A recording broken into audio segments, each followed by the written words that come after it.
Alex's Caves is one of the most epic mods I've seen. It adds several rare cave biomes, each with their own environment, making them challenging to find but rewarding to visit. Hey guys, it's Jayfrey, and today we are back checking out Alex's Caves.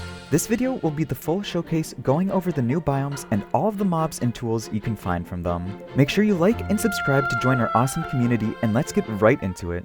To start your journey and find these new biomes, you'll first have to venture to the depths of the Overworld.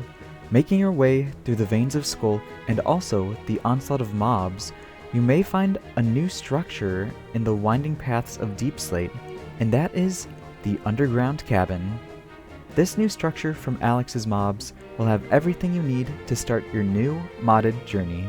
You can find items like cave codexes and paper here, and also the block to use them at, which is the Spelunkery table. Some of the barrels in these structures may contain a new book called the Cave Compendium, which is going to be the ultimate guide to the new 6 cave biomes, but there's a catch: the information on them is missing. The book then goes on to describe to us we need to bring some cave tablets to a Spelunkery table, and once we do this, there's gonna be a rune puzzle that we need to solve with them.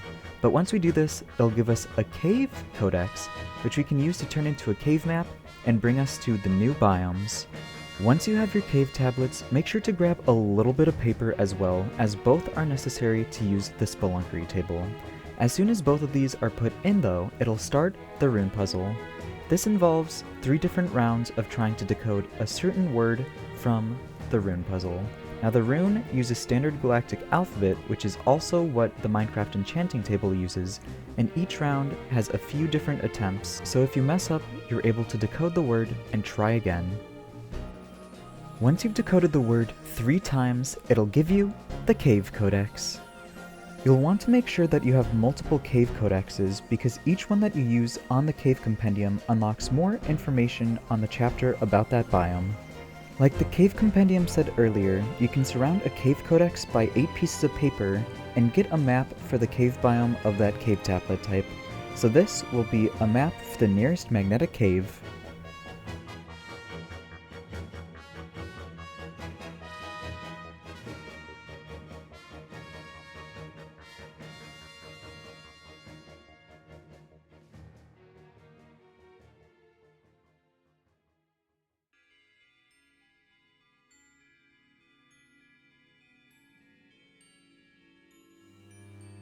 The magnetic caves can be characterized by giant neodymium crystals emerging from a terrain composed of galena, an iron-rich stone. These crystals are where the cave gets its name from, and they come in 2 varieties: scarlet neodymium and azure neodymium.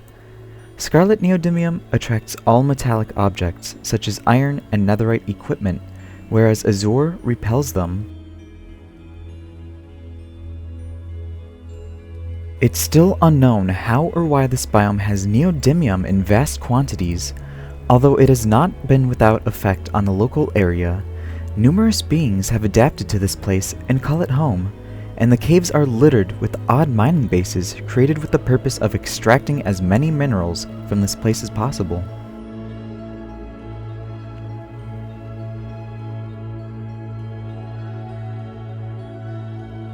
Due to the effects of magnetism on iron and netherite equipment, it is best to explore the magnetic caves using non-magnetic armor and tools, although there are some positives to using metal boots.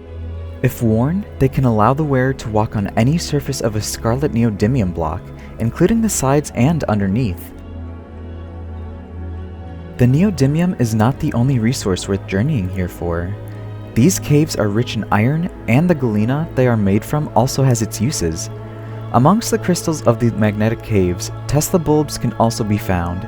These volatile blocks may look pretty, but their lightning can zap anything that walks near. They can also explode if broken or hit with a projectile. The magnetic caves can take a strange shape of floating galena clusters within a cave itself, held up entirely by the latent magnetic powers of the biome. This can make them difficult, albeit interesting to traverse.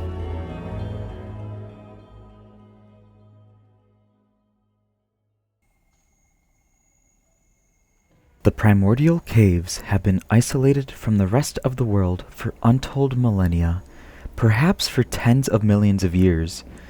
This isolation has led to the limestone-laden caves to have unique geology, flora and fauna that have gone extinct elsewhere in the world ages ago.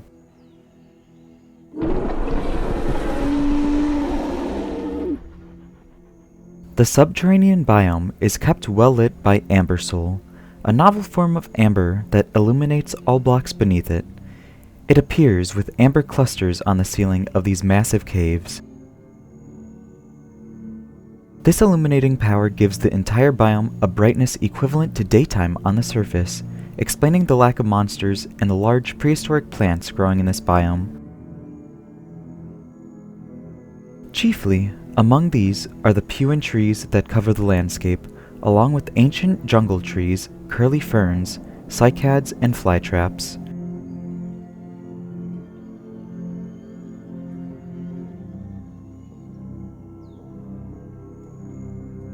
The ground is covered with moss and grass, and muddy lakes appear across the cave floor. Just because this prehistoric paradise lacks monsters does not make it fully safe to explore, however.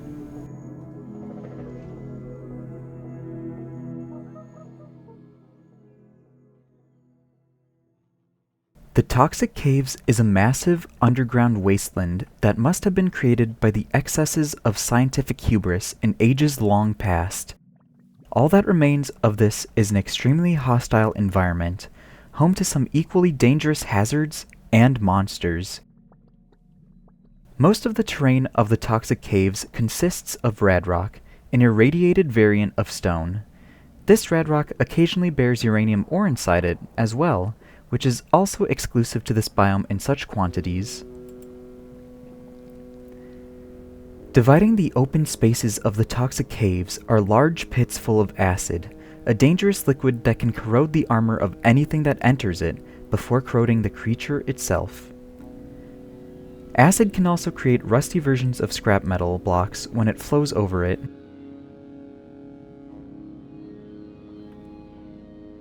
Geothermal vents can be seen rising from these acid pits, constantly bubbling and spewing out gas.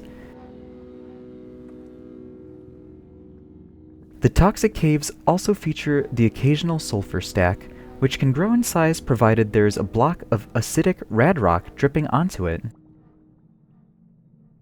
Within the Toxic Caves, numerous ruins of past industrial and atomic progress can be spotted. These often contain loot of some kind, but venturing near them could also expose any adventurer to radiation by picking up any radioactive items, such as a waste drum or uranium rod. Irradiated is a nasty effect that stops all natural healing from occurring while active. Higher levels of this effect also inflict damage at a constant rate, making it a death sentence if not dealt with quickly. The Abyssal Chasm is a biome found deep in the world, but unlike other cave biomes, it is covered by hundreds of blocks of water, not stone. It is found exclusively under ocean biomes, and appears as a massive trench where light barely penetrates. The trench walls are lined with abyss marine, a stone-like block, and the abyssal floor is covered in a thick layer of muck. This muck is quite thick and slows many creatures that walk on it down. It is also where much of the benthic sea life that calls this biome home can be found, including mussels, sea anemones, and ping-pong sponges. Rising from these abyssal depths are great undersea mounts made of tuff. These can contain numerous ores, but are also covered by hydrothermal vents emanating black smoke and tubeworm colonies nearby to feed off of them. On the ocean floor, the skeletons of long-dead beasts, whale falls, can be found, colonized by boneworms and other scavengers. Long-abandoned research posts created by an enigmatic ancient faction can also be discovered, along with far more mysterious ruins.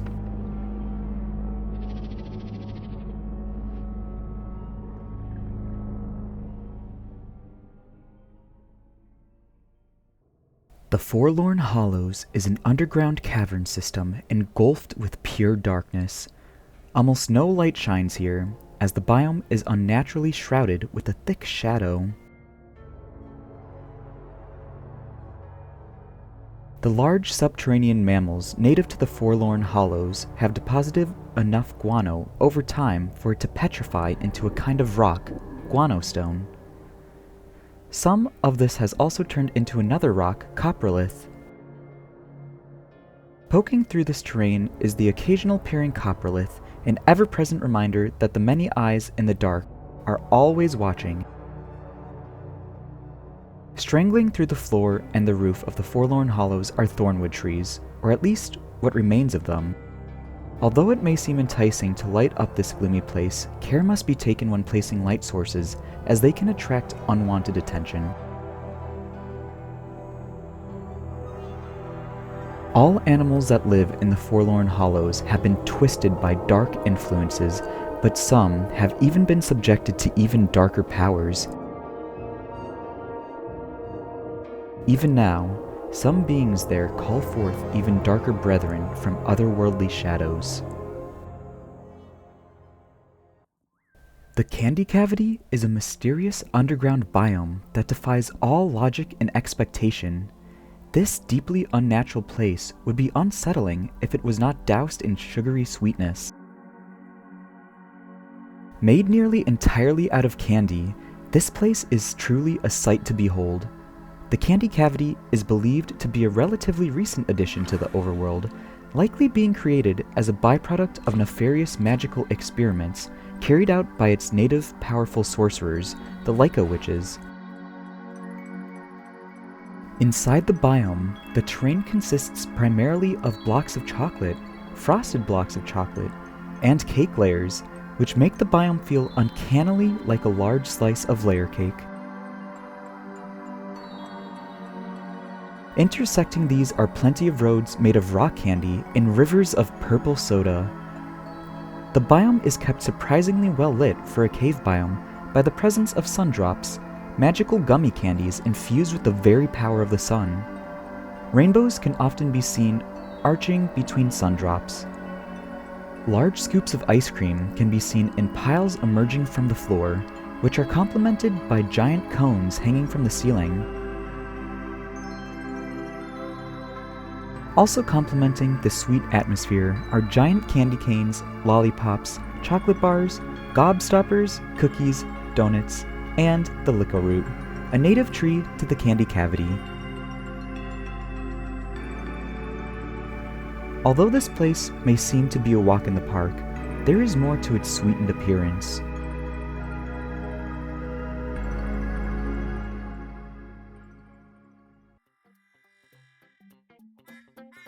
Now that we've had a quick look at what the magnetic caves look at, let's go ahead and have a more in-depth look at what some of the mobs that spawn there are.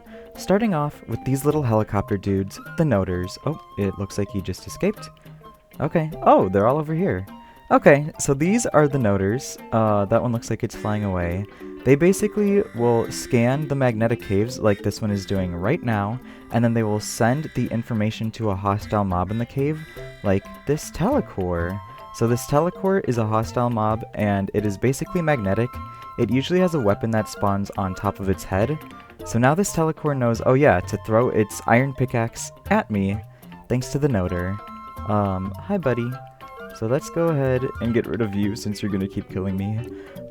Okay, so the noter, when killed, will drop a noter gizmo, and the teletor will drop a telecore. And I will show you all later what each of the items from the mobs do, but for now, let's take a look at our next mob, the Boundroid.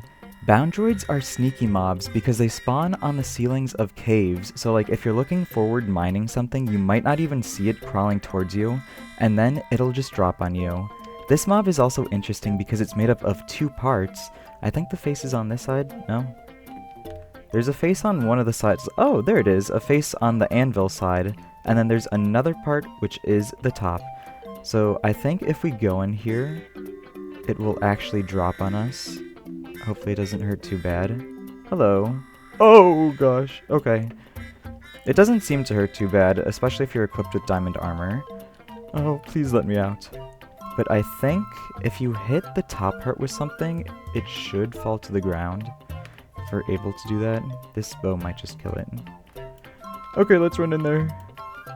Oh, maybe not. Oh, okay. Well, it just killed it instead. But when it dies, it drops a new item called the Heavyweight. After that, we have another new mob which spawns in the magnetic caves called the Ferrous Slime. Now this mob is interesting because it's basically just a variant of the Minecraft slime, except it's magnetic, so you can see it's kinda hovering down there, and it can move in cardinal directions while it's levitating, so north, east, south, and west. And also, if it gets close to another Pharaoh slime, it can conjoin with it. So let's go ahead and take its spawn egg off and break this guy out of here. Hello? Oh, okay, so it's hostile and it's attacking me. Let's spawn that one and see if they'll conjoin. Oh no. Please leave me alone. Did they conjoin? Nope, they're still just back there. Okay, well they can conjoin. You can also see it's kind of just moving in cardinal directions right now. Please stop. Leave me alone. Okay, that one's dead. Hiya! Hiya! And it also splits like a normal slime. You can see it kind of just turns into two again.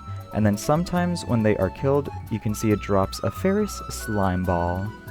Now we are on to our last mob that can spawn in the magnetic caves, but this guy is a big one. Although he doesn't look it right now, Magnetron will pick up the blocks around him when he's in danger and become this giant monster. So let's go ahead and I guess break him out of here and see what happens. Hi buddy, how's it going? Oh yes, there he goes. He also prefers magnetic blocks, so those are the ones that he will pull from the area. I don't know. Oh, he just took my scaffolding that was here. Thanks, buddy. And let's see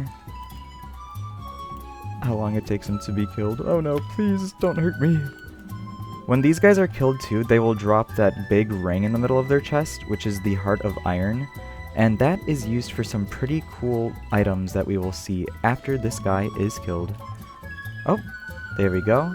So he kind of just like explodes into magnets and drops all his stuff. Whoa, where the heck is that block going? Okay, and you can see he dropped his Heart of Iron. Now that we've gone over the mobs, we can finally talk about what you can do with some of the resources that you find down in the magnetic caves. First of all, as you can see behind me, there is this blue looking rail, and that is called Magnetic Levitation Rail. So this will actually repel the cart away from the track. Oh, as you can see, because it's blue, I'm already kind of moving away. And once you put it on, it'll make it float and actually move faster than a real cart. So let's go ahead, actually let's go ahead and just jump in. Let's see how it looks. Okay, it's a little funky, I'm just floating here. And if we give ourselves a little push. Ooh, look at us, we're floating and there's some blue lightning behind us. Okay, I like it. Now let's go ahead and put a passenger in here, see if it works. Oh. Oh, okay. It picked him up and just started going the other way. And now the villagers just got a nice ride going on for the rest of the day. After the magnetic levitation rail, there are a few more things that you can do with the items from the magnetic caves. First of all, there's a new smithing template called the Polarity Smithing Template that you may have noticed on my armor during the mob portion. Now this armor looks pretty cool. It's almost like it's got a nice like big X through the middle of it, so it's an interesting new design.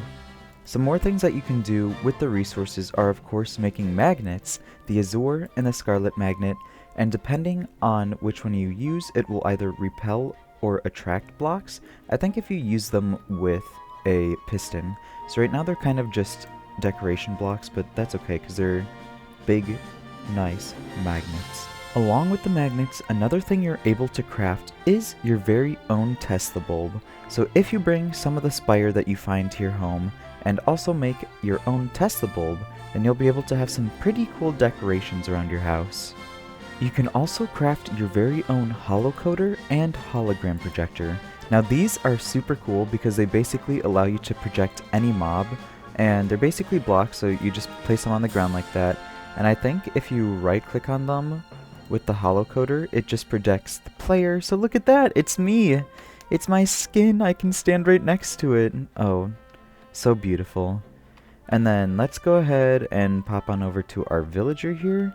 I think if we click on him, yeah, it kind of changes a little bit. And then if you right click, it projects them instead. Oh my gosh. Okay, what else is around here? What? Chicken! Come here. Okay, so I think if we do this one last time and then use the chicken, let's do it at sort of an angle. There we go. We got this displaying a chicken, a villager, and myself now. Isn't that so cool? Next up is another super cool weapon, and that is the Galena Gauntlet. Now, if you remember the Teletor, the Galena Gauntlet basically just allows you to have its power. So what you have to do is take the Galena Gauntlet and basically put it on one of your hands. So let's go ahead and hit F to get it on our offhand, and then hold any kind of metal equipment. So right here, I got my nice iron pickaxe, and then if you right click, it will repel it away, and if you're holding a pickaxe, it'll mine a block. It's like, that's so cool. Are you kidding me? It's just mining all that stone so far away. And then if you let go, it attracts it back and brings it into your inventory. The only bad thing, I don't think that it picks up any of the blocks that it mines, but it's still pretty cool. Like if you're standing below diamonds or something, you can just go ahead and mine those now. Oh, look at that. That's so cool. Okay, let's check out how the sword works. Okay, now that we're inside with some zombies, let's go ahead and take a look at how this actually works as a weapon. Oh, okay, so it's kind of like bouncing back in between all of them. So it doesn't look like some of them take damage at first, but they actually do because it just comes back around and hits them. The one guy back there has an iron sword. Oh my gosh, it's a battle. Who's gonna win? Oh! I just have to keep backing up. I don't know if it does like an actual attack worth of damage every time, or like lessened, but it seems like it's getting rid of them pretty quickly. Alright, there we go. Yeah, that's not too bad as a weapon. That was pretty good actually. I love this Galena Gauntlet. If you'd prefer more of a defensive style compared to the offensive style of the Galena Gauntlet, then the new resistor shield that you can craft is perfect for you. This shield is super cool because along with blocking mobs, it also allows you to repel or attract them depending on which you want to do. So let's go ahead and grab it and put it in our offhand, and then if you right click, it blocks, and right now you can see there's blue, so I'm pretty sure it's repelling mobs. So let's go ahead, spawn some zombies in here and see what happens. Hello! Alright, and if we right click, oh, it damages them too. I didn't even know that. Okay, so this is set on the repel mode, and then if we shift and right click, then it will turn to red, and oh, bring them closer, which, oh, okay, and that killed them. So I guess if you want to like keep them trapped in like the damage being done by the shield, then you can just go ahead and do that. So this is like a super cool weapon because it allows you to attack and defend at the same time. Next, and last weapon is our seeking arrows. So these are exactly what they sound like. They're just arrows that can seek out your enemy. So let's get this shield out of here. And I don't know if it will just go after anything if I just shoot it randomly. Like if I just shoot it out here. No, I don't think so. I don't think it was caught on anything. Okay, so let's go ahead and just get some skeletons back here. Oh, that one has an enchant. Oh, both of those have enchanted bows. I'm up against some strong skeletons. Okay, so let's go ahead and use our homing arrow. Oh, they're shooting each other. Okay, yeah, so shooting near the mob will now make the arrow kind of like swing in towards it and hit it. Please, no. I'm just doing a mod review. Oh. Okay. Let's try shooting some in the distance. So, like if I shoot here... Yeah, it swerves in towards the one that it's closest to. That's so cool. Okay, this is perfect for me since I have bad aim with the bow. Last, but certainly not least, we have our magnetic quarry. Now this block is super cool because it will basically do what it says and just make a whole quarry for you, but 2 other blocks are required for it. You also need the magnetic quarry smasher and also 4 magnetic lights. So let's go ahead and get all of this out of here. And first what you're going to want to do is place down the magnetic quarry, and then you basically just have to put 4 magnetic lights behind it. So let's go ahead, get this one here, And then, oh, yep, there we go. You can see it shooting lightning back and forth, so it's working. And it doesn't have to be in an exact square either. Like, I think if I place this one out one... Okay, maybe not. Maybe I just lied. I think if we place this one here, though, it should connect. Okay, so if we get that one back there... Yeah, you can see, so it's got a square now. And then you can also, yeah, slightly move it back and forth, so it doesn't have to be a perfect square. Was that working? Oh, yeah. Yeah, this corner's a little lopsided now. Okay, but that's okay. We'll put her back to be in a perfect line. And then all you have to do after that is put your magnetic quarry smasher right in the middle. And it will energize it. And look at that! It'll slowly pop out cobblestone for you and just mine the whole area.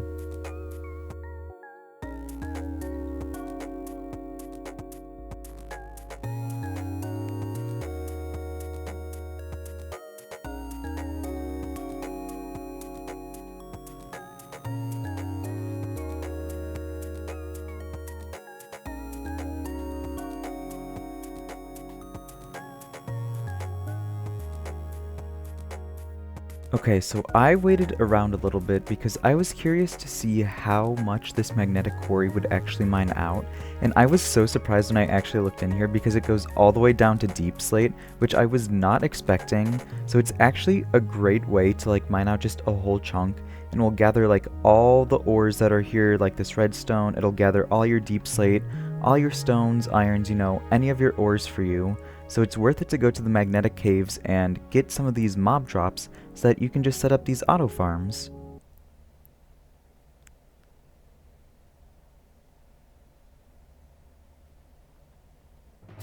One of the mobs that you might find swimming about in the muddy puddles is the Trilocaris. Now this is a cute little aquatic mob that many things in this biome prey on, and it is mostly neutral, but if you hit it first, it will attack you. These things are also super cute because you are able to pick them up and put them in a bucket and carry them around, or if you kill them, they'll drop their tail. Another new dinosaur that you may find in this biome is the Subterranodon. This is a super cool dinosaur that you may find flying about its cave, but right now it is kind of just sitting here because, as you can tell by these eggs, this is its nest. So these guys will kind of just nest on the walls of the Primordial Caves biome, and they'll fly down and kind of check on them, or just kind of be flying around and eating prey. As you can see, that one's flying away now. They feed primarily on Trilocaris, those little water guys that we saw before. So if you go up to one and actually click on it with Trilocaris, you're able to tame it. Oh, okay, I tamed it and he's flying away. Hi friend, here you go. Eat some of this Trilocaris. I don't know what's happening, why it's going up like that. Oh, okay, there we go. So now that it's tamed, it can carry you around, and it can only fly in short bursts. As you can see, like, the energy only goes up and down a little bit, and then you kind of just like trail down slowly. So it's nice for getting around the caves and exploring big areas like this. And you also get to have a little dinosaur as a pet. The next dinosaur up is a super cool one, and that is the Grottoceratops. The Grottoceratops is kind of like a Triceratops, except it is completely herbivorous. These guys will not harm you even if you get close to them, but if you attack them, then of course they will. These guys are super useful because they are the only source, as you can see, of these down here, which are fiddleheads. Now you can find these curly ferns just growing about in the wild, but you can't get a fiddlehead until one of the Grottosauruses goes by and kind of munches on a curly fern. And then once you have this, you can do some really cool things with it in a few minutes. Our next dinosaur is the Reliquurus. These guys are super cool, super tall omnivores that will kind of just walk through your world. They like to eat and nibble on little bits of trees, so over here, as you can see, this is an ancient tree, and there are some star leaves on these. So these are one of their favorite foods, and if you go ahead and give them to two of them, then they should breed. I think if we can get them next to each other. It might be stuck on this cycad down here. Oh yeah, there they go. And then once they breed, you can see it's kind of digging, and it should lay, an egg! Oh my gosh, that's a giant egg. So here we have the Reliquurous egg. Aw, look how cute that is. Yeah, so you can get your very own Reliquurous egg. Another cool feature of these guys is if you feed it Primordial Soup, which is made with the Trilocaris tail and also the tree stars, it'll go into a frenzy and start knocking trees around it down. Oh my gosh, look at that. Okay, is it... Oh! It's scratching its back. Is it going to do another one? No? It's done? Okay, let's see if we can get the other one to do one. Knock down a tree!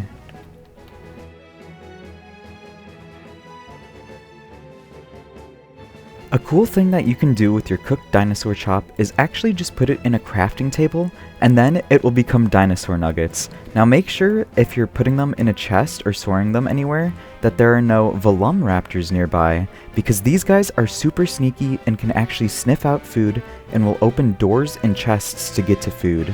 These guys are hunters and will go after anything that they can find, sometimes even attacking players. Oh, I think he's gonna open... Look!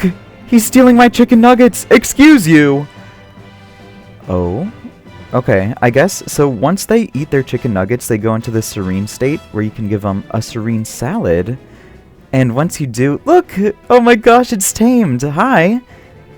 Okay, so then you can just, like, make it follow you. I think you can have it, like, just wander, stay. I don't know if it's able to be ridden on. Hi, buddy. I have a little dinosaur following me now. We finally have our last dinosaur, which is the Tremorsaurus. Now, as you can see, oh, I think it's... Oh gosh, it's... Oh my god! I didn't realize how violent it was.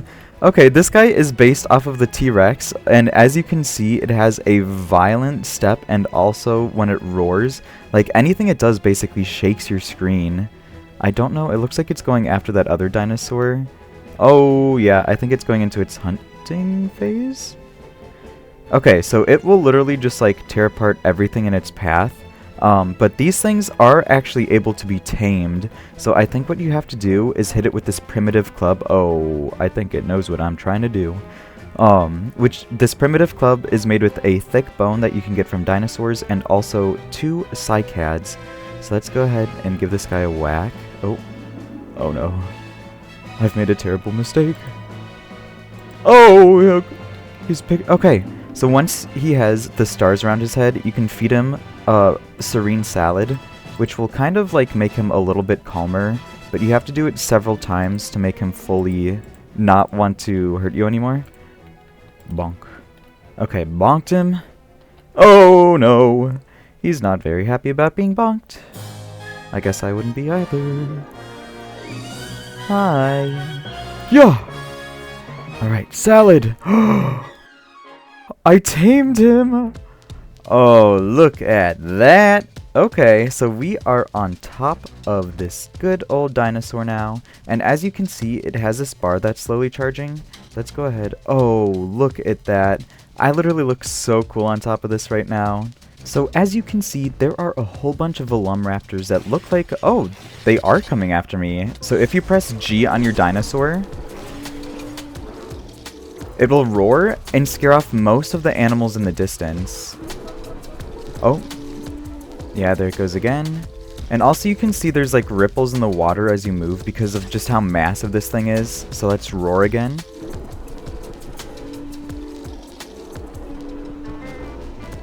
There they go. And everything runs away. That's so cool. What a helpful dinosaur. Along with all the amazing dinosaurs that you can find in the Primordial Caves, there are also some cool blocks, armor, and weapons that you can make here too. First of all, there's 2 new pottery sherds that you can find here, one that looks like a dinosaur, and one that looks like a dinosaur's footprint. You can also get a really cool set of armor called the Primordial Armor, so let's go ahead and let's pop this on. Primordial Helmet, Primordial Tunic, and Primordial Pants. Ooh, okay. Pretty stylish, pretty stylish. You get like a nice like dinosaur skull on your head and then like a leather tunic. It's pretty cool. I'm vibing with it. Over here too, I think that this is just normal limestone on the ground, but if you turn it into smooth limestone and then get some charcoal, you're actually able to like make little cave paintings on it, which is so cute. Like look at them, there's so many different patterns and they're so unique as well. I think they're awesome for little decorations.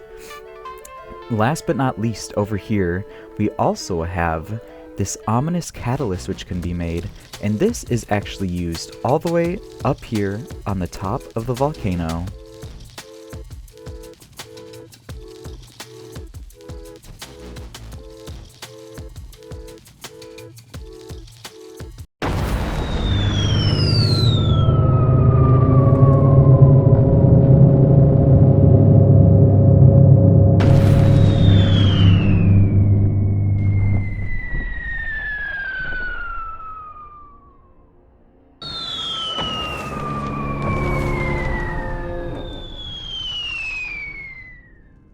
Once the Luctructosaurus is killed, it will drop tons of tectonic shards all around the volcano it spawned from. Using the tectonic shards, you can make a super cool weapon called the Extinction Spear. This is basically an upgraded version of the spear that you can make from this biome, except it looks super cool, and when you go to throw it, it puts shields around you, so you're protected from every angle, and if you hit something with it, it has a dinosaur pick it up and makes it drop down so it takes extra damage. Once the Luctructosaurus has been killed, a new neutral living version of it will spawn down in the Primordial Caves, and it is called the Atla-Titan. This is a super cool dinosaur because what you can do with this is give it a serene salad, and it won't let you tame it, but it lets you ride on it. And you can see it also has a charge bar like some of the other dinosaurs, and it moves pretty slowly, but that's okay because you won't be using this guy for moving. Once that bar charges up, he can do something pretty cool, and it is also helpful if you are planning on building down here, or if you can get one of them out anywhere else. So now that the bar is charged, let's go ahead and press G, and as you can see he stomps, and any of the blocks that are in the area will fall. So this dinosaur is actually super useful for building because it can just flatten out areas around it super quickly. So let's go ahead and wait for it to charge back up once more and clear the blocks that are right in front of me. I don't know why its head is shaking so much too. Okay, let's see. There we go. So it gets rid of a whole bunch of blocks. You can see all of them going into my inventory. It's actually like a lot more than I was expecting. But yeah, all of this for the price of a serene salad. Let's go ahead and take a look at some of the items and also mobs that you can find down in the toxic caves. So we'll start right off over here, and as you can see there is this wonderful yellow hazmat suit. Now this is made with polymer plates which can be made with resources from the toxic caves. So let's go ahead and just pop all of this on really quickly. Nope, take that off the stand. Alright, now let's see how I look. Oh, okay. We got some pretty cool little effects on me. I don't know what that was. Maybe me breathing out toxins. Oh, I didn't realize the actual like inhaler part moves too. That's pretty cool. Alright, and next to this you can see we also have some sirens and some lights that you can find down in the toxic caves. These are pretty cool, but we will come back to these a little bit later once we have a use for them. But for now, let's go ahead and look in this chest and find a super cool weapon, the ray gun, which you can make with more resources from the toxic caves. So let's go ahead and put this in our inventory. There's also 2 new foods that you can craft. You can craft some slam, or you can craft some spelunkies. So hopefully I'll be a little bit hungry in a second and we'll be able to try those. But right now, let's at least give the ray gun a little blast, see what it can do. Oh my gosh, okay, I guess it has far range. I wasn't expecting it to be able to go all the way out there. But that's pretty cool. I don't know how much damage it does. Maybe we'll try it out on some mobs in just a second. But before that, we have uranium, which you can also find this just on the walls in the toxic caves, and it can be turned into a block, or you can turn them into uranium rods, which I think will leave you irradiated if you hold them, but they're also a pretty cool source of light.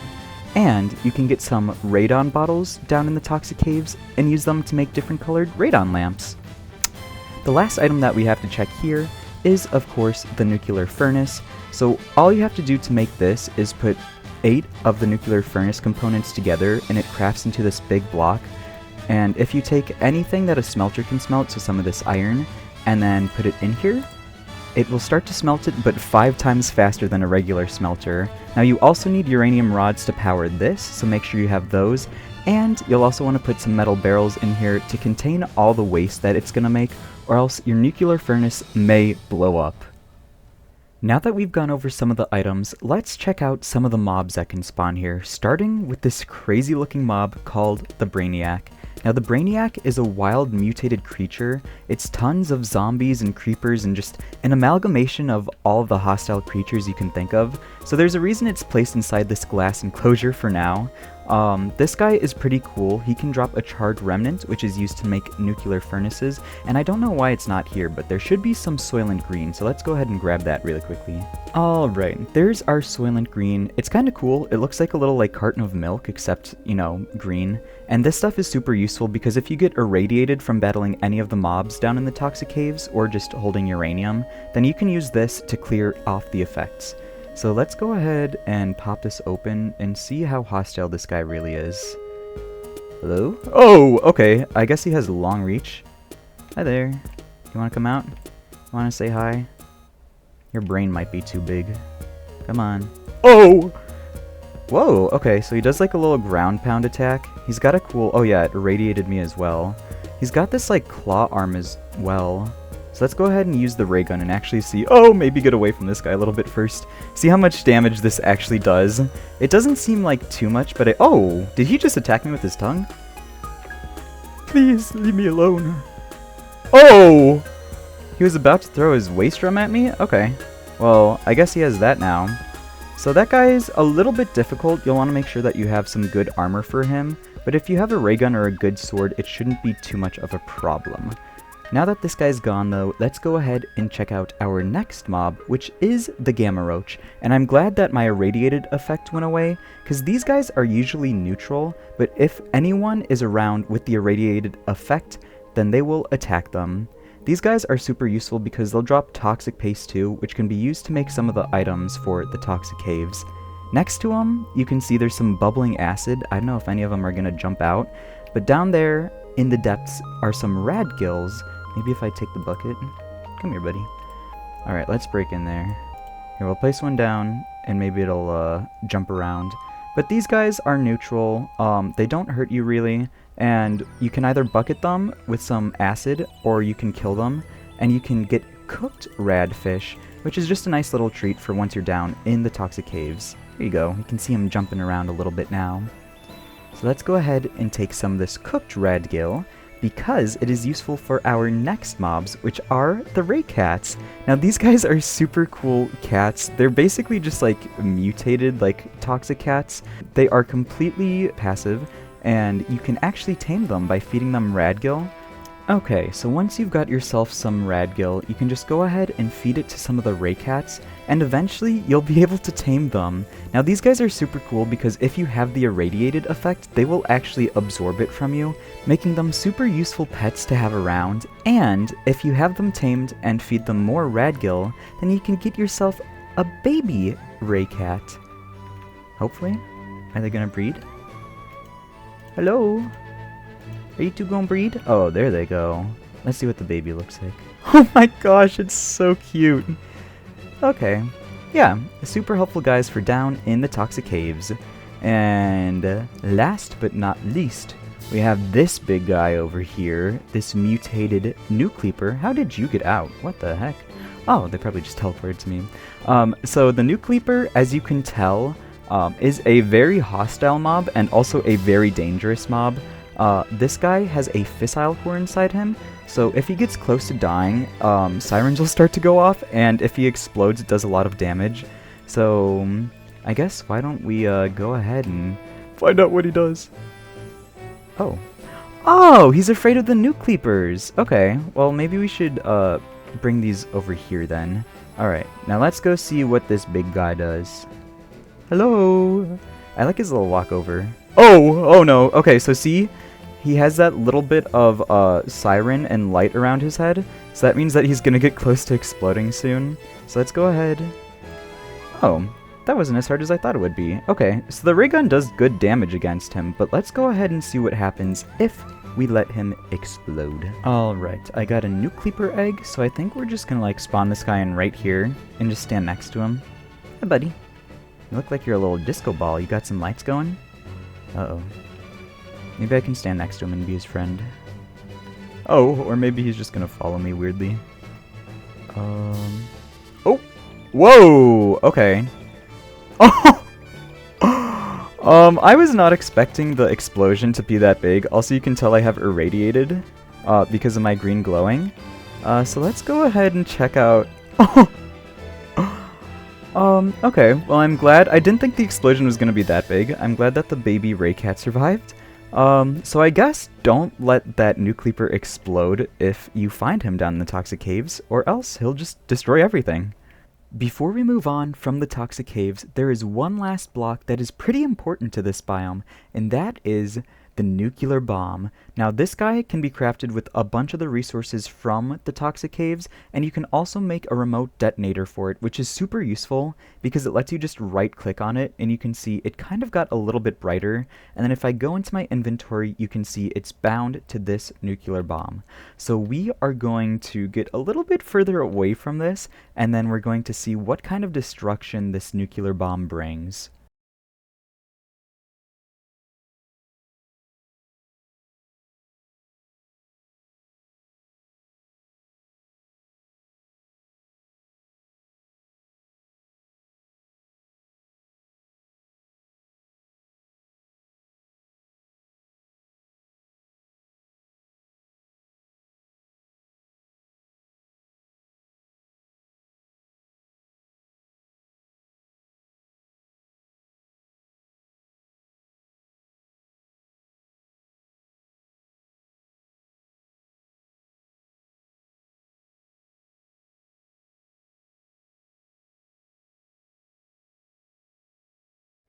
One of the first mobs that you might find down in the Abyssal Chasms is the lanternfish. Now these guys are super cool because they have a little bit of light, and as you can see they're swimming down right now. So these guys will usually just chill all the way down at the bottom of the Abyssal Chasms until it's nighttime, and then they'll actually go all the way back up to the surface. So it's a good way to find the Abyssal Chasms because you'll see their little glowing spots and then be able to follow them down. These guys aren't super helpful. If you kill them, they just drop a little bit of fish, but it can be crafted into something a little bit later. Next up, crawling along the ocean floor, you may find some sea pigs. Now these guys are super cool. They kind of just wander around. They're passive, so they won't hurt you either. The only thing that you can really do with them is pick them up in a bucket and then be able to transport them around. Or you can kill them and get sea pig, but you might not want to eat it because it's poisonous. A cool thing that these guys do too is if you give them muck, then they'll eat it, and you can see they'll kind of throw some things in the air, so they can be anything from marine snow to pearls to sea dust. There's a whole bunch of things that they can drop, and we will see what those do later on in the video. After that, you can see we have these weird looking mobs flying around the oceans, and these are gossamer worms. These guys have little paddle-like appendages on their sides and will kind of just move around the world. They are completely passive, so they won't attack you, but they are prey to some of the other hostile mobs here. And you can also get their bioluminescence if you kill them that can be used for some really cool torches and some other things. If you venture all the way down to the sea floor of the Abyssal Chasm, you may find some new fish called the tripod fish. Now these guys don't really do much. You can see they stand on their tripod legs, which looks super cool.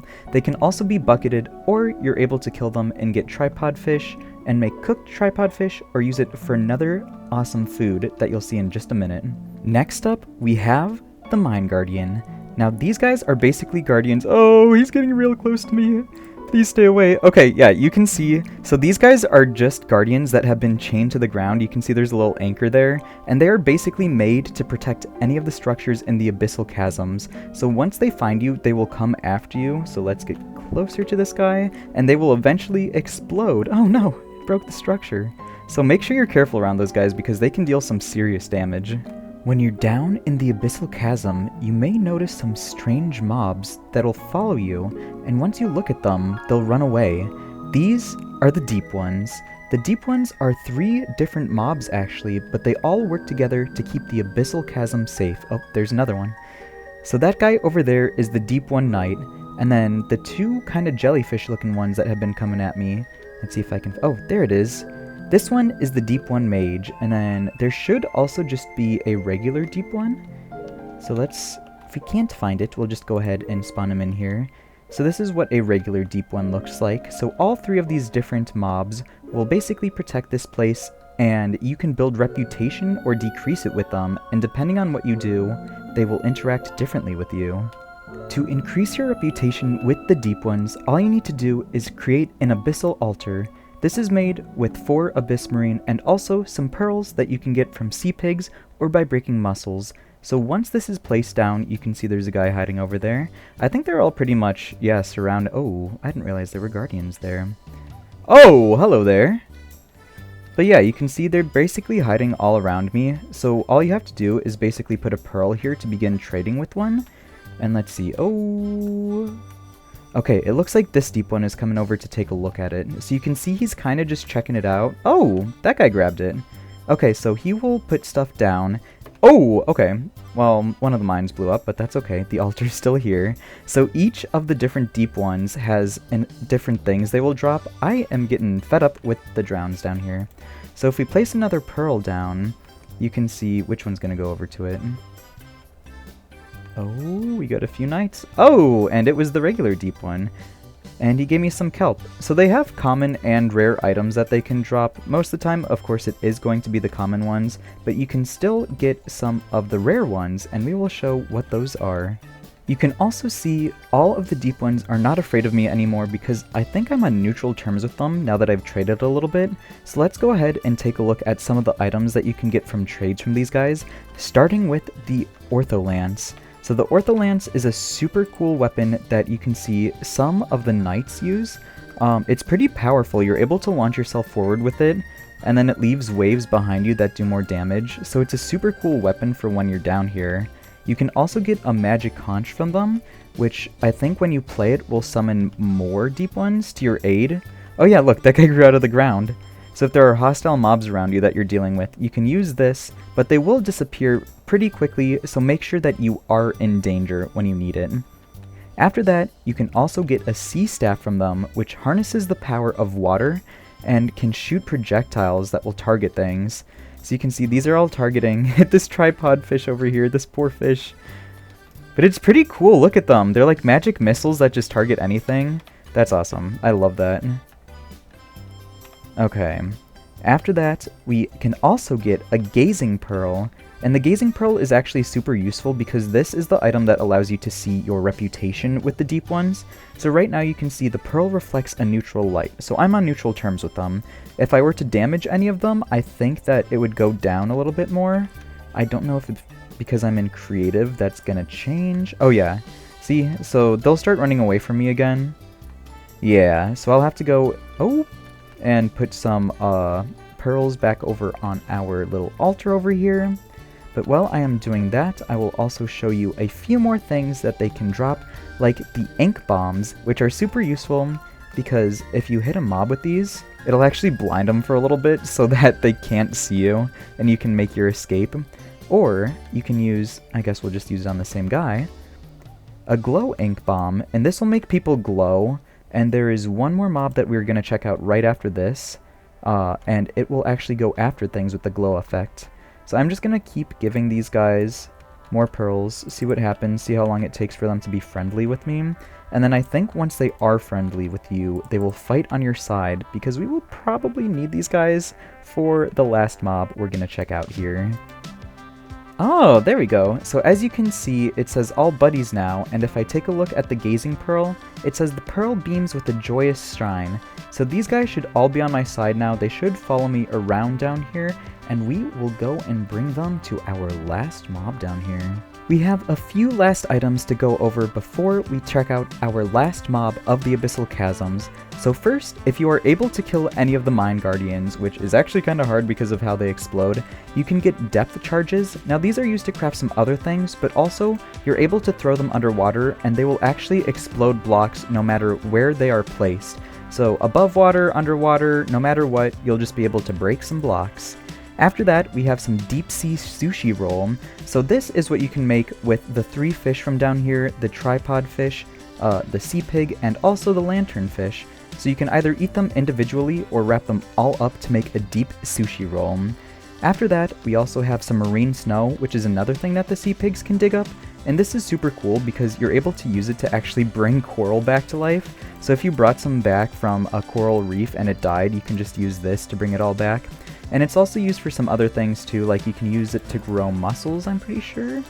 Yeah, so you can use it to grow mussels and a few other things as well, I think. Oh, yeah, you can grow that. You'll also get some sea glass shards, which are useful because you can make sea glass with them, and it helps you see a little bit better down here, but you can also use it to make the submarine. Submarines can be found deep in the structures that the Mine Guardians are protecting, and all you need is a little bit of copper to fix them up, but you can also craft them if you want your very own, and all you need is some sea glass, copper, and an enigmatic engine.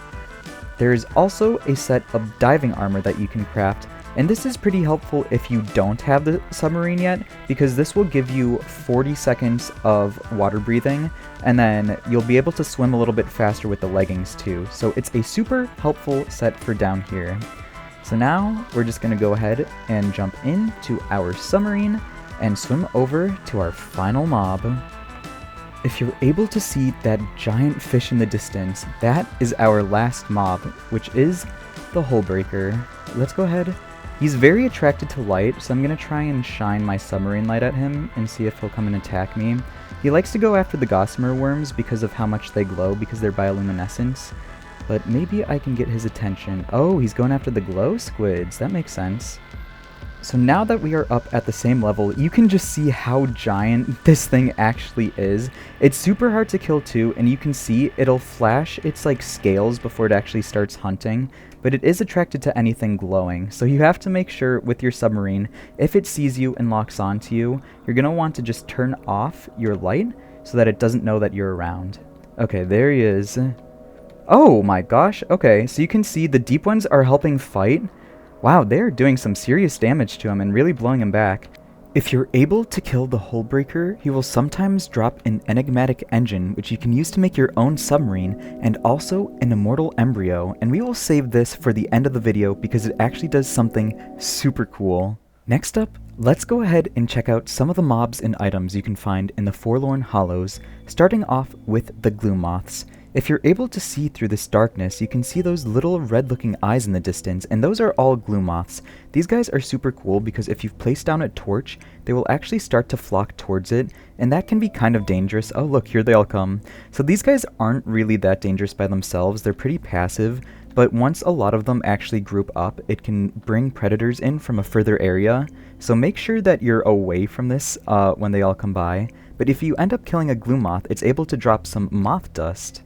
Since hostile mobs are attracted to the glue moths, you're actually able to make a moth ball using some of their moth dust, and if you place it down, it'll keep moths away. So, looks like that one's flying away. Will it keep it away for good? Or is it coming back? Nope, it repels it. So anytime it gets close to the moth ball, it will go away. After the glue moth, we have the Underzealots. These guys are basically mole cultists that live down in the Forlorn Hollows, and these guys are hostile and will come after you and attack you. As you can see, if there are light sources around too, they will destroy them, and they're capable of burrowing underground and appearing in a new spot. So if these guys see you, they will attack you, and then they will hide underground again and actually come back after you from a different spot. So it's a pretty unique battle when you have to fight them. When Underzealots are killed, they will sometimes drop a weapon called the Desolate Dagger. Now this is super cool. It only does 4 damage, which may not seem like a lot, but when you attack something, you can see there's like red daggers that also go around it and do delayed damage after you hit it. These guys are also unique because if there is a glue moth around, and there's at least 3 of them, they will start the Ritual of Darkness, which will start to transform a glue moth into a completely separate entity.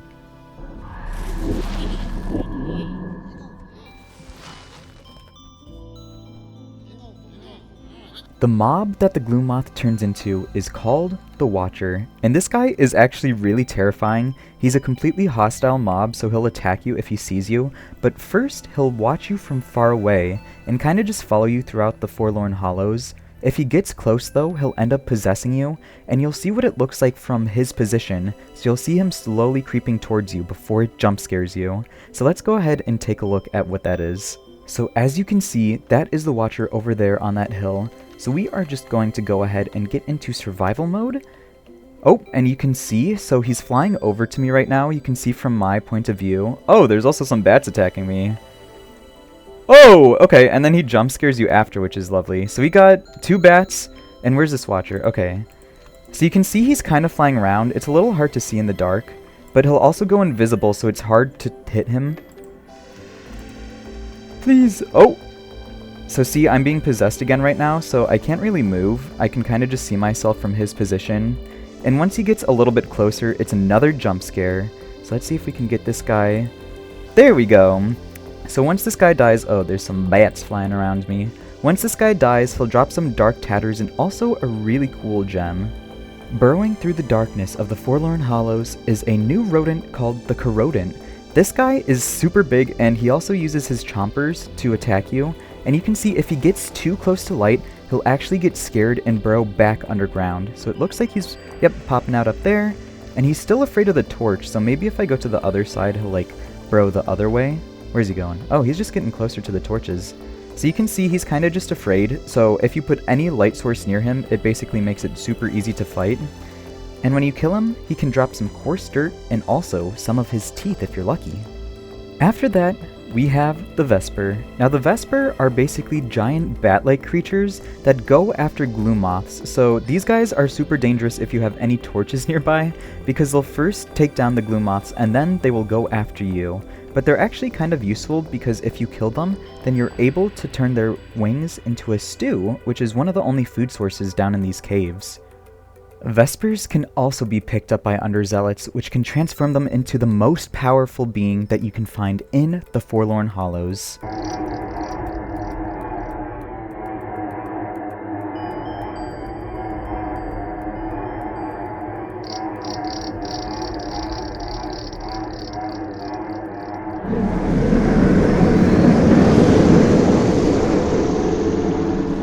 The giant mob that the Vesper transforms into is called the Forsaken. Now this is basically just a mutant Vesper. It's got some giant hands on the back, but this monster is a beast to fight. So let's go ahead and put ourselves into game mode survival and see what happens. We're also going to have some Underzealots that we got to deal with, but those guys shouldn't be too difficult. Oh gosh, so much is happening. Okay, let's go ahead and use our powerful bow on these Underzealots. Oh gosh! Okay, so he's got a sonic boom that he can use. That seemed pretty powerful. That knocked me back a little bit. Alright, now that all those guys are gone. Oh, yeah, that does a lot. Where'd he go? Oh, there he is. Okay, let's see if I can actually deal some damage to this guy. It seems like he might summon Underzealots too when he roars. And he jumps around a lot as well. Oh, please don't throw me in the lava. Yeah. Yeah. Yeah. As this guy gets closer to death too, he has a second phase, which isn't too much harder. He basically just turns invisible into pitch darkness, except for his glowing eyes. Oh no. Maybe I'll eat some of the sushi from the Abyssal Chasms. No, don't die! Go, go, go, go, go! Get out of here! Alright. Oh, he's on the other side. Oh, okay, he can jump pretty far. Yeah! Please, I just want to attack you. Okay, dealing some good damage. Yeah. Yeah. Yeah. Yeah.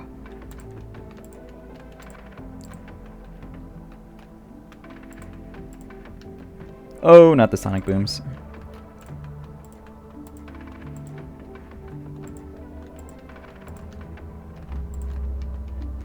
Thank God. So once this guy is dead, he will drop some pure darkness, which can be used for the rest of the crafting recipes for the Forlorn Hollows. Now that we've seen some of the mobs down here, let's go ahead and check out the rest of the items that you can get. So starting off, you can get some Shadow Silk by using the Dark Tatters that you got along with the Pure Darkness, and this can be made into the awesome Cloak of Darkness and also the Hood of Darkness. So let's go ahead and pop this on. Ooh, okay, I look pretty cool right now. So this armor is actually pretty cool. What you have to do is stand in pure darkness for a little bit. Oh, a little too close. And after a while, you can see the bar at the bottom of my screen is starting to charge. And once it's fully charged, we'll be able to have a special ability. So let's go ahead and wait for that for a sec. So now you can see the meter at the bottom of my screen is full and glowing. So if we press G, It allows you to see in the dark, and you can also fly super, like, fast for, I think, 10 seconds. And you have a little darkness trail around you, so it's a super useful set of armor, and it helps you get around super quickly down here, too. One of the other things that you can craft to help with this ability is the Darkened Apple. Now, this is made by surrounding an apple with some pure darkness, and so what happens is if you eat these once your bar is glowing, and once you've activated your effect, I think it makes it last a little bit longer. Oh yeah, there we go. Yeah, so it just lets you keep flying around, and it keeps that ability going as long as you are in light level 14 or below. So you can kind of just fly around all the Forlorn and find everything that you need to. Another super cool item that you are able to craft is the Beholder. Now this is super useful because if you get an occult gem from a watcher, you can right click on it, and you can see it's kind of glowing now. And then so if I just right click on it, it'll let me observe from anywhere in the world. So it's super useful, especially if you have areas that you want to watch over. So let's go ahead, ooh, not that way. It works anywhere within the same dimension as well. So I could be over in the overworld, I could be 10,000 blocks away, and no matter what, as long as I hold the occult gem and right click it, it'll let me observe. So I can see I'm all the way over there right now. And yeah, you can kind of just look everywhere that you want to. Another cool item that is able to be crafted is the Totem of Possession. Now this is exactly what it sounds like. Basically, if you hit a mob, it will possess them, and then you can control them. So let's go ahead and get some Underzealots out here. And these guys are usually hostile, so we'll just spawn the one for now, and then if you hit it with it, oh, it's still hostile, but I think if you right click, you can make it go somewhere else. Where'd he go? Oh, he probably went underground. Yeah, so see when you right click, oh, okay, he's attacking the armor stand because I made him. I think... oh yeah, there he is. So these guys, you can just right-click with the totem, and then it will move them wherever. I'll spawn another one here, too. I don't think I want this guy attacking this anymore, so let's... oh, the being is too powerful to be possessed. Oh no, armor stands are powerful, I guess. Okay, so now that that's gone, I think our Underzealot should just kind of move around wherever we point. Is he moving? What about right there? Okay, and then if we spawn another Underzealot in, and we right-click it with it, then you can see our Underzealot will actually start attacking him. Oh, a whole battle's going on. No, no, no, no. You keep me out of this. This is between you two. Let's see if my Underzealot can win. It probably will because you're not doing any damage to him. One of the weapons that you're able to craft with the resources down here is the Dreadbow. Now this bow works a little bit slower than a normal bow, so you might seem like it's not as powerful, but actually when you let it go, it rains a whole volley of arrows down on whatever you're aiming at. Unfortunately, I don't think there's any enemies around, so let's go ahead and spawn one in so we can see how much damage it actually does. Okay, so now that we got some Underzealots, I'm just gonna spawn in, what, like 3 of them I think? Maybe 4. And then run up here so that I can get a little bit away. And let's see how much damage this will do. Oh, okay. So that did like a good bit. They're still hitting me, but I think if I'm able to pull this back. Yeah, so it does good damage. It's like useful because it's kind of similar to like AoE. Oh no, please I don't want to die. Okay, let's see if I can get these last 2 guys. Yeah. No, he got me! Now that we are back after that Underzealot so rudely killed us, we have one more thing to look at that you can get down here, and that is the Burrowing Arrow. These are made with some of the teeth from the Corrodent, but if you use them, they're actually super cool because they'll break through blocks. So let's just shoot this first to see what happens. Oh! Okay, so it actually like mines them one at a time, so let's walk a little bit further away so that we can just let it do its thing. I think it says it goes down 5 blocks. 4, 5. Yeah, okay, that's super cool. So you can literally just make like a whole tunnel down just using arrows. It saves a lot of time and makes sure you don't fall in lava either. So there's a whole bunch of super useful resources that you can get from here. One of the first mobs that you might encounter in the Candy Cavity is Swedish Fish. Now these guys are super cute because they come in a few different colors and they are the only ones that swim around down here. If you kill them, they will also drop their Swedish fish body, and this can be put in a furnace to get gelatin and turn into a crafting recipe with a few other things later on. These guys can also be put into a bucket so you can bring them home with you and have your own Swedish fish farm. as you can see over there, oh, as he's running towards me, this mob is a Caniac. Now these guys are super aggressive, and they will actually just swing their arms at you to try and attack you, or they will, as you see, try and grab you.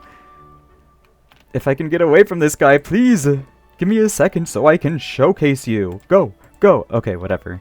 Oh, yeah, so as you can see, he'll run towards you and try and grab you in, but if you kill these guys, they will drop a little bit of their candy body. So as you can see, you get some candy canes, and you can also get a sharpened candy cane, which can be made into some other cool crafting recipes later on. Our next mob up is called the Gum Beeper. Now this guy, as you can tell, is just a gumball machine that's a creeper, and he's super cool because he's long ranged and short ranged. So as you can see, he will actually launch gumballs at you until his machine is about halfway full. Then the Gum Beeper will run at you. It's a little bit scary. It's kind of funny though. And if you let them explode, then they will actually rain down gumballs everywhere, and these can hit other mobs and make them angry at you too. So you want to be careful. But if you're able to kill it, so let's go ahead. Oh, I don't have arrows. That's unfortunate. Ow. Sometimes if you kill it, you can see it'll drop gumballs, and that's also used for later crafting recipes. As you can see around me, there are these giant slime-looking creatures, and these are called caramel cubes. They basically are just giant slimes, but they're made of caramel and wrapped up in a nice wrapper. These guys are super cool too, because if you do a little bit of damage on them, you'll see they kind of leave a little bit of caramel on the ground, and if you end up stepping in it, then it actually makes you get stuck for a second. Oh, there's a lot of them. And a lot of caramel on the ground too. If you're able to kill the littlest caramel cubes though, then they'll actually drop caramel, and you can eat this or you can use it for crafting recipes as well. So they're pretty cool mobs. Our next mob up is the candy corn. These guys are super cool candy versions of horses, and you can see there's a bunch of different variants of them. So there's like mint ones, it looks like there's strawberry ones. So they're super cool to find down here, and you can use the caramel that you got from the caramel cubes and put it on an apple, and then these can be used to tame any of the candy corn. So let's go ahead. Oh, there we go. Okay, so once these guys are tamed, you're also... Oh, nope, sorry, I didn't want you to do that. You can put a saddle on them, and after a while of running, you can see they'll like start to charge up. They get a little bit fast. I'll see if I can speed up enough to do it. So once their candy corn bar at the bottom is charged, then you can press G, and it will launch forward and actually damage anything in your path while you're doing that. Other than other candy corn, I guess. But these guys are super cute, and they're also super helpful for getting around down in the candy caverns, since they are huge. Our next mobs are super cute, and you may already know them based on their look, but these are gummy bears. So these guys come in a variety of different colors, so you can see there's some pinks, there's some yellows, greens, and they'll kind of spawn near the purple soda rivers because they actually like to eat the Swedish fish in them. So if we can get a Swedish fish of the same color, because those are the only ones that they'll eat. So maybe like a yellow or a purple one. Let's see. Yellow, pink, purple. Oh! Yeah, see, the baby got that one, and it's kind of just eating it right now. Oh, and the mama got that one. So yeah, they'll kind of just sit around the rivers and will eat the Swedish fish in here, but they are also super cool because if you feed them a potion, they'll kind of go into hibernation mode for a little bit. I don't know how long it takes, so we might just have to sit here. Can you stop pushing him? But once they wake up, they'll go to the nearest licorice tree, and then they'll actually do something super cool. So I'll wait here until this guy wakes up from his hibernation. We'll see how long it takes. And you can also see he's like filled up with something now too. Kinda cool.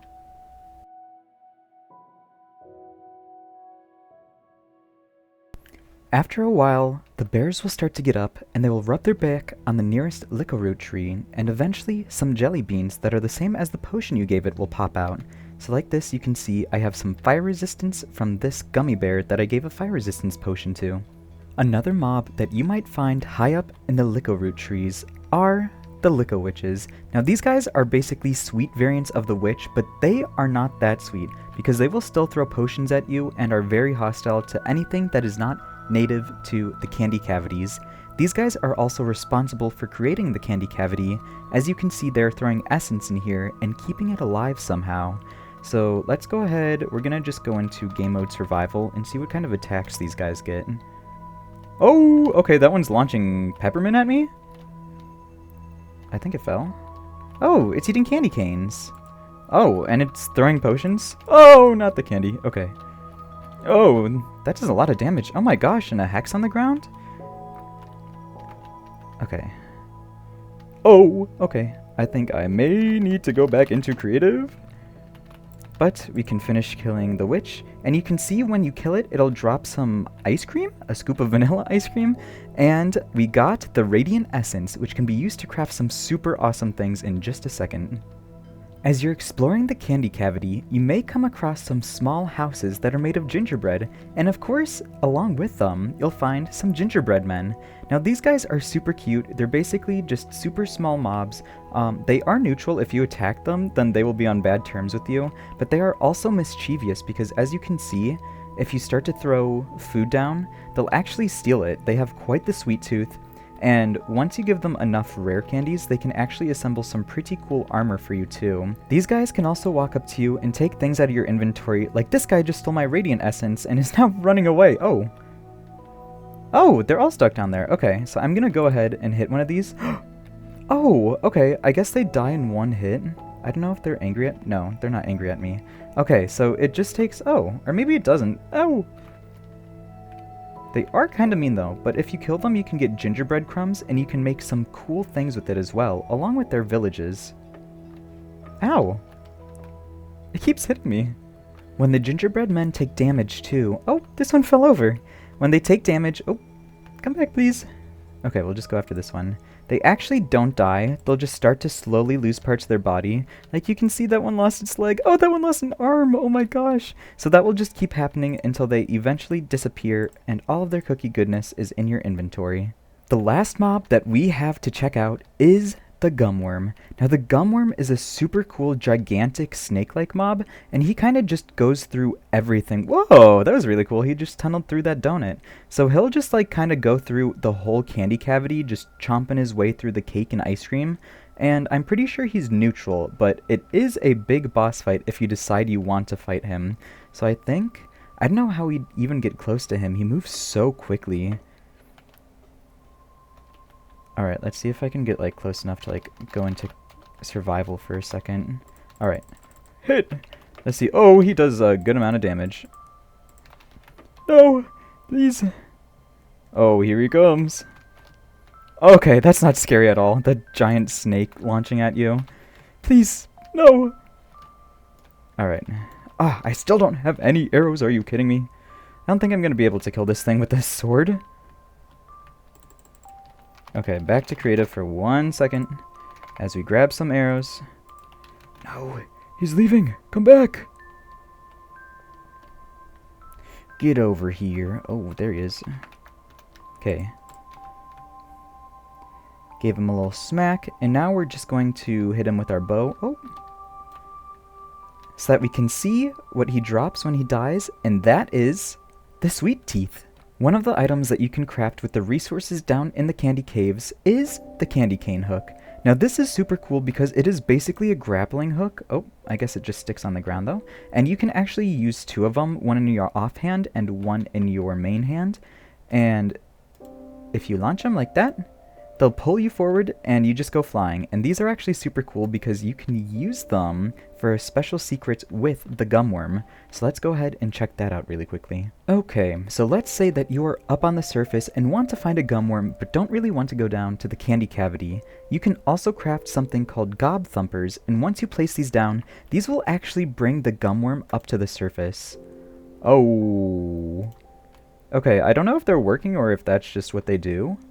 Maybe if I get too... Oh, nope, there he is. Okay, so once he's up here, you can use 2 grappling hooks on him. Oh, and then you're actually just able to ride this wherever you want, which is kind of crazy. Like, look how fast I'm just moving over all the terrain. I think it can also attack for you too, just using your normal controls. So WASDA is to move. I don't think it can jump, or can it? Oh, it can jump. Okay, that is so cool. And then if you just click, then it will eat whatever you go past too. So let's find some mobs. Let's do a nice jump first. There we go. Oh my god, that's so sick. Okay. Let's get out of the trees though. I feel like it's a little hard to see. Oh yeah. Oh yeah, this is so much better. Alright, sorry horses. My gumworm's a little hungry right now. It's a little hard to aim this thing though. He goes back and forth. Let's do one more jump. Oh yeah, look how sick that is. Oh. Oh yeah, there we go.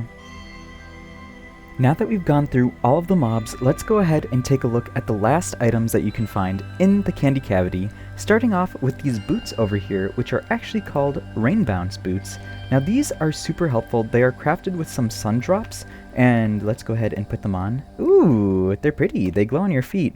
Now these are actually really nice because as you can see, they'll leave a trail of rainbow behind you, but they also completely cancel out your fall damage. So if we fall down here, then we should bounce a little bit. Oh, I guess you take like a tiny bit, but like not even enough to do a heart. And you get some cool rainbow trails behind you. So let's go ahead and bounce down here. Yeah, no fall damage. And you get some cool rainbows. Awesome, those are some super cool boots. Over here, we have another set of armor, which is, of course, the gingerbread set. Now this you can obtain from gingerbread men stealing your items, and eventually, once they steal so many rare candies, they will start crafting it. So let's go ahead and just slap this on real quick, and we'll take a look. Oh, look at that. Okay, I look pretty snazzy. It seems like the set also has some speed boost to it. Along with the new armors that you can find down here, there are also some new weapons and other things that you can find. Starting off with the shotgun. Now this is a weapon that you can craft from the gum beeper drops, and you'll want to make sure that you have some gumball piles left over, because this will actually shoot them out. So this is super cool. I think each gumball pile is 5 rounds. And once you actually shoot out the gumballs, you can see they kind of bounce off walls, so they'll actually go in multiple directions before despawning, so you can hit multiple mobs. It's super fun to actually play around with and just like shoot gumballs out. But yeah, you can see at the bottom where the gum is shooting out, it will lose its charge as you shoot more of them. So it's super fun to play with, and it does some good damage once it actually hits some mobs. Let's see if I can... Oh, yeah, there we go. Now there's just a bunch of gumballs bouncing around down there. Alright, let's put this back. The next weapon that you can find is the Sugar Staff. Now the Sugar Staff is actually dropped from the Licka Witches if you're able to kill them, and it's super cool because it lets you use their peppermint ability. So let's see if we right click. Oh yeah, look at that! So there are 3 peppermints that are kind of just like surrounding me for now. So if there are things attacking you, you can use this and it will kind of act like a shield and put some peppermints out. It's super cool. The last weapon that we can get is the Frostmint Spear. This is super cool because it works kind of like a trident where you're able to launch it. And once you launch it, you can see there's a little bit of like snow particles that fall from it. Oh, no, I put it too high. I need a block of chocolate. Thank you. Okay, so once it hits a mob with that, it'll actually give it frostbite, so it'll take damage a little bit and slow it down as well. So it's a super useful weapon for using ranged, and then you can run up to an enemy once it's kind of stunned and frostbitten, and then use other things. A few last things that you can craft here, starting with the purple soda bottle rocket. Now this is exactly what it sounds like. It's basically just a bottle rocket made with the purple soda, but it's kind of cool to have. You can see it's like kind of launching the purple soda particles as it goes up, and you can probably use this with an elytra too, so it's a super cool little item to have. And after that, we have the Sack of Sating. Now this can actually be made using the Sweet Tooth that you get from the gumworm. And this is super cool because, as you can see, when you click on a food item, it opens its mouth up. And that is because you can store any food item in there, and it will actually just like sate you whenever you're hungry. So like you can see that it has 401 bars of hunger in there. So I think if I take like a good bit of damage, I'll actually bring this with me too. Okay, well, I'll be taking some damage here. Okay, that was a bad idea. Okay, let's go ahead and try that again and not fall in the lava this time. So I don't know if it will like appear that I'm hungry or if it'll just like fill it up before I'm able to see it. Let's see, so there's one gone. Oh, yeah, look, it filled it up. So it looks like it leaves it on at least like half, but it fills it up so that you at least regenerate all of your health. That's so nice, okay. That's actually so helpful. So that way you can put any food that you get in there and then just have it whenever you need it, and it doesn't have to take up your inventory space. That's super helpful. So we're actually going to pop this away because we need to get that good hunger effect back on us. So let's go ahead and we'll give ourselves the effect of hunger for 15 seconds, and we'll make sure that we go hungry. Oh yeah, look at that. My hunger is going completely down, and that is necessary for our next item here, which is the biome treat. Now this is super cool because basically once your hunger is down to nothing, you have to eat it, and then it will be bound to a biome. So now you can see it's actually bound to the candy cavity. We're going to go ahead and eat some golden apples so that we're not dying. And then you can take this anywhere you want, and it will basically put that biome that you chose around. So let's go ahead and figure out how to do the next steps. So once you've found your biome that you want to convert to a different one, you'll want to make sure that you have a conversion crucible as well. So you can go ahead and place this wherever you want and basically just throw the biome treat in here, and then it'll ask for certain blocks that make up the biome you want. So we will go ahead and grab some of those. Okay, here's the frosted chocolate. It wants just a regular block of chocolate now. Here you go. Another one. Frosted block of chocolate, frosted block of chocolate. Wow, it really wants frosted blocks of chocolate. Oh, and a sweet tooth. Okay, so it will use one rare item, so I'm guessing this is the rare item.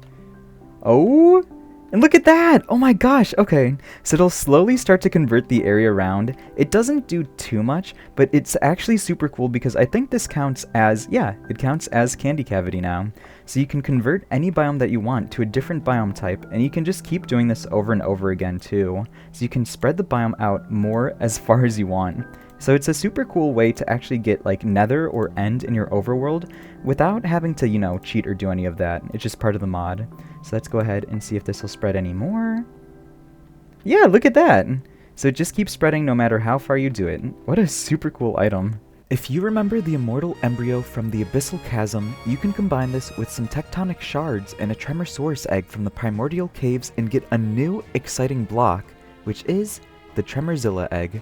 Now this is basically the final boss of Alex's caves. It is a ginormous mob, so we are going to go ahead and place this down. But there is a catch. Because it is such a final boss, you have to do something kind of unusual to hatch it, and that is exploding another nuclear weapon. Now this can be any nuke, like a nuclear bomb, nuke leaper, or nuclear furnace, but it just has to be within 72 blocks of the Tremorzilla egg, and it will hatch it. So I guess let's go ahead and... oh, get out of here.